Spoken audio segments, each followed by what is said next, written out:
राजधानी दिल्ली में रोहिंग्या को लेकर बीजेपी और आम आदमी पार्टी के बीच वार पलटवार का जबरदस्त सिलसिला चला। आम आदमी पार्टी ने केंद्र सरकार पर आरोप लगाया कि बीजेपी दिल्ली में रोहिंग्या को बसाने की तैयारी में है। भारतीय जनता पार्टी अपने फायदे के लिए देश के अंदर रोहिंग्याओं को लेके आ रही है और अपने फायदे के लिए अब इनको फ्लैट देके बसाया जा रहा है। दिल्ली सरकार के आरोपों पर बीजेपी ने पलटवार करते हुए कहा कि केजरीवाल तुष्टीकरण की सियासत कर रहे हैं। एमएचए ने जिस तरह की जल्दबाजी की जा रही थी तुष्टीकरण की राजनीति करने के लिए, यह भी स्पष्ट कर दिया है और निर्देशित किया है केजरीवाल सरकार को, वो जहां पर हैं वहीं पे रहेंगे। रोहिंग्या को घर दिए जाने की खबर पर सियासत तब गर्मा गई जब केंद्रीय मंत्री हरदीप पुरी ने ट्वीट कर लिखा, भारत ने हमेशा शरणार्थियों का स्वागत किया है। रोहिंग्या शरणार्थियों को बकरवाल में EWS फ्लैट दिए जाएंगे, उन्हीं फ्लैट्स में रोहिंग्या को भेजा जाएगा। मीडिया में रोहिंग्या को घर देने की खबरों पर गृह मंत्रालय ने बयान जारी करते हुए कहा कि रोहिंग्या को लेकर कोई ऐलान नहीं किया गया है। दिल्ली में फ्लैट को लेकर निर्देश भी नहीं दिए गए हैं। दिल्ली सरकार ने प्रस्ताव भेजा था, नई जगह के लिए प्रस्ताव दिया गया था, लेकिन रोहिंग्या डिटेंशन सेंटर में ही रहेंगे। बीजेपी अध्यक्ष जेपी नड्डा ने आज पार्टी के नए संसदीय बोर्ड और चुनाव समिति का ऐलान किया। 11 सदस्यों वाले संसदीय बोर्ड से मध्य प्रदेश के मुख्यमंत्री शिवराज सिंह चौहान और केंद्रीय मंत्री नितिन गडकरी को हटा दिया गया है। वहीं शाहनवाज हुसैन और जुएल उरांव को भी चुनाव समिति से बाहर किया गया है। नए संसदीय बोर्ड में प्रधानमंत्री नरेंद्र मोदी, बीजेपी अध्यक्ष जेपी नड्डा, गृह मंत्री अमित शाह और रक्षा मंत्री राजनाथ सिंह शामिल हैं। इनके अलावा सर्बानंद सोनोवाल, BS येदियुरप्पा, के लक्ष्मण, इकबाल सिंह लालपुरा, सुधा यादव, सत्यनारायण जटिया, पार्टी सचिव BL संतोष को भी संसदीय बोर्ड में शामिल किया गया है। संसदीय बोर्ड के अलावा बीजेपी ने 15 सदस्यों की केंद्रीय चुनाव समिति का गठन किया है। खास बात यह है कि संसदीय बोर्ड और चुनाव समिति में एक भी CM को जगह नहीं मिली है। बीजेपी की केंद्रीय चुनाव समिति में प्रधानमंत्री नरेंद्र मोदी, बीजेपी अध्यक्ष जेपी नड्डा, गृह मंत्री अमित शाह और रक्षा मंत्री राजनाथ सिंह शामिल हैं। इसके अलावा BS येदियुरप्पा, देवेंद्र फडणवीस, भूपेंद्र यादव, ओम माथुर, BL संतोष, के लक्ष्मण, इकबाल सिंह लालपुरा, सुधा यादव, सत्यनारायण जटिया और वनथी श्रीनिवास को केंद्रीय चुनाव समिति में जगह दी गई है। बिहार में अपहरण के आरोपी RJD MLC कार्तिक कुमार को कानून मंत्री बनाए जाने पर सियासी घमासान छिड़ गया है।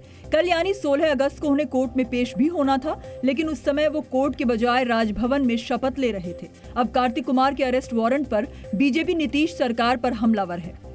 बिहार में यह जंगल राज 2 है।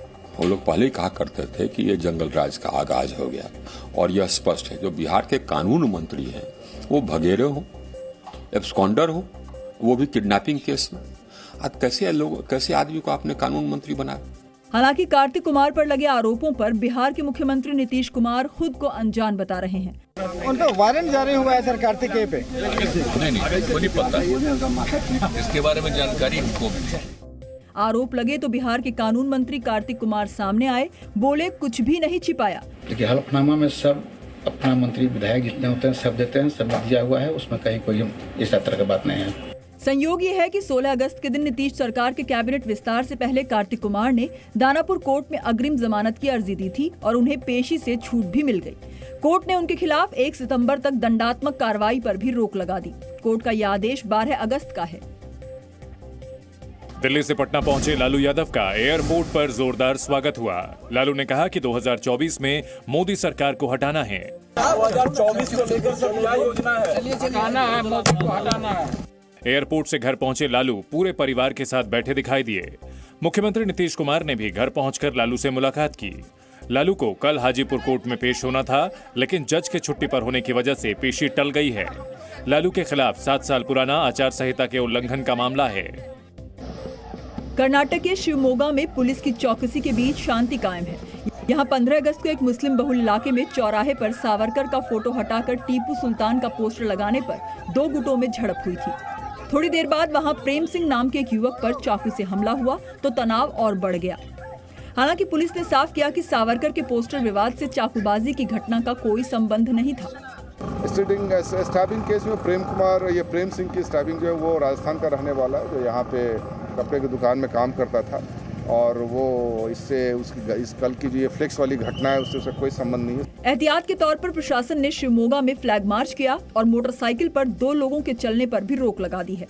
वहीं कर्नाटक के उडुपी में सावरकर के पोस्टर पर तकरार जारी है। यहाँ भी 15 अगस्त को नेताजी सुभाष चंद्र बोस के साथ विनायक दामोदर सावरकर की फोटो वाला पोस्टर लगाया गया था, जिसका कांग्रेस ने विरोध किया और पोस्टर हटवाने की मांग की थी। अभिनेत्री जैकलीन फर्नांडिस की मुश्किलें बढ़ गई हैं। सुकेश चंद्रशेखर ठगी मामले में ईडी ने जैकलीन को आरोपी बनाया है। पटियाला हाउस कोर्ट की विशेष अदालत में ईडी ने सप्लीमेंट चार्जशीट दाखिल की है। 31 अगस्त को कोर्ट चार्जशीट पर संज्ञान लेगी। 40 पन्नों की चार्जशीट में जैकलीन पर कई आरोप लगाए गए हैं। चार्जशीट में दावा किया गया है वसूली के पैसों का जैकलीन को भी फायदा मिला। जैकलीन जानती थी कि सुकेश क्रिमिनल है। 215 करोड़ के ठगी मामले में अब तक ईडी जैकलीन से कई बार पूछताछ कर चुकी है। ईडी ने इससे पहले जैकलीन की 7 करोड़ से अधिक संपत्ति अटैच की थी। राष्ट्रीय सुरक्षा सलाहकार अजित डोवल की सुरक्षा में चूक से जुड़े मामले में सरकार ने सीआईएसएफ के 3 कमांडोज को नौकरी से बर्खास्त कर दिया है। वहीं वीआईपी सुरक्षा से जुड़े डीआईजी और कमांडेंट का ट्रांसफर कर दिया गया है। ये कमांडो उस वक्त एनएसए की सुरक्षा में लगे थे जब एक गाड़ी उनके घर के गेट तक पहुंच गई थी। इस साल फरवरी में कार सवार युवक ने एनएसए डोवल के घर में घुसने की कोशिश की थी, लेकिन वहां मौजूद सुरक्षा कर्मियों ने समय रहते कार सवार को रोककर उसे हिरासत में ले लिया। आरोपी युवक शांतनु रेड्डी बेंगलुरु का रहने वाला था, जो मानसिक रूप से बीमार था। दिल्ली के मुख्यमंत्री और आम आदमी पार्टी के राष्ट्रीय संयोजक अरविंद केजरीवाल ने make India number 1 campaign launch की। आम आदमी पार्टी इसे एक राष्ट्रीय मिशन बता रही है और इस मिशन के तहत 130 करोड़ लोगों को जोड़ने का लक्ष्य रखा है।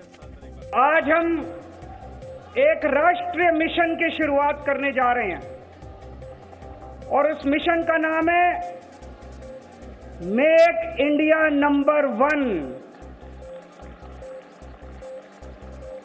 130 करोड़ लोगों को इस मिशन के साथ जोड़ना है। मेक इंडिया नंबर 1 कैंपेन की लॉन्चिंग के दौरान अरविंद केजरीवाल देशभक्ति की धुन पर तिरंगा लहराते दिखाई दिए। अरविंद केजरीवाल ने देश को फिर से महान बनाने के लिए सभी को एक साथ आने की अपील की। यही नहीं, उन्होंने बीजेपी, कांग्रेस और दूसरे राजनीतिक दलों से भी राष्ट्रीय मिशन में शामिल होने का आग्रह किया। ये किसी पार्टी का मिशन नहीं है, इसलिए मैं आह्वान करना चाहता हूँ, सारे बीजेपी वाले भी साथ आओ, सारे कांग्रेस वाले भी साथ आओ।